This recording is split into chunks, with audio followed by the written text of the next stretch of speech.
Pat Robertson explains his position on peace talks between Israel and Palestine. This ought to be good. Let's listen.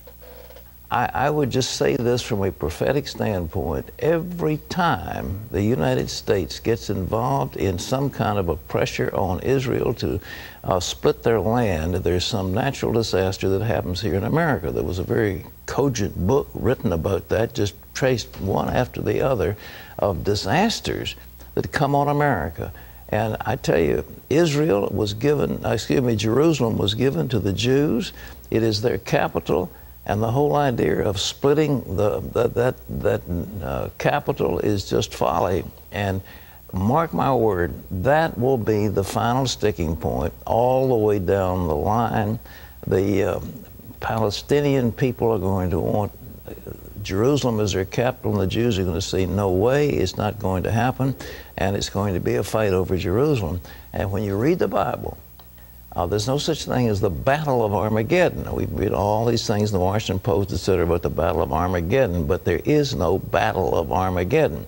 The battle is the Battle of Jerusalem. The forces gather at Armageddon, and then they march on to Jerusalem. That's where the war is.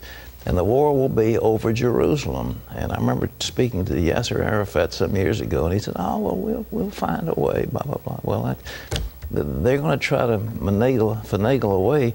But if the United States pressures Israel to try to give up half of Jerusalem, God himself is going to come against this nation. Watch it. Isn't that special?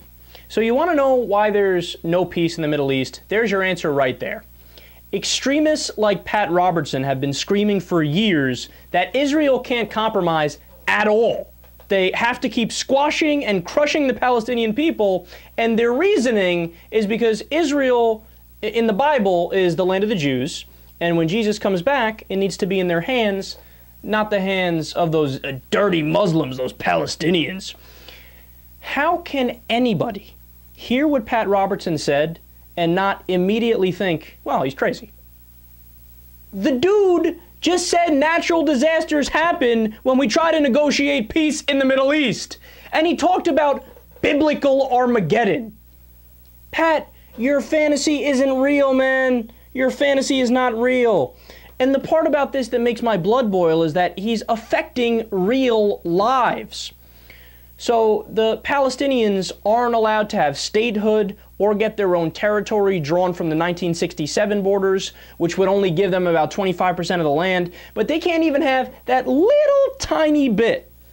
And forget it, he would laugh at the right thing to do, which is a 50-50 two-state solution where you draw a big wall and you give them both UN statehood status.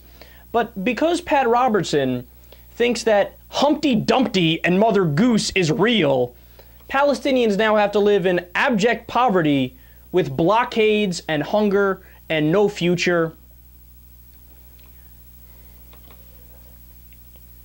We can't take people in the debate seriously if they actually think a 2,000-year-old book that's full of complete falsehood. So, for example, in the Bible, they thought that the stars were was light shining through from heaven with the angels poking holes in the sky. There's many, they allude to the fact that the earth is flat in many parts of the Bible. You know, women were married off to their rapists in the Bible. It's commonplace. You had, what is it, the talking snake and two-headed dragons, and you should be put to death if you worship any other god. If you wear a mix of two different fabrics, I should be put to death right now. I'm wearing a mix of two different fabrics. You're not allowed to eat shellfish.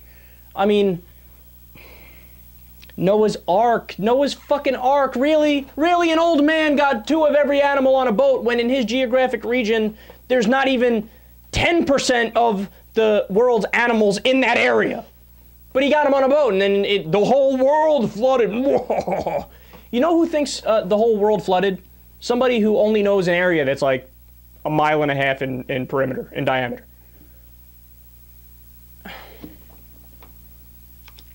Get off of the world stage, son. Your time is up. It's time for rational thinkers to get a platform.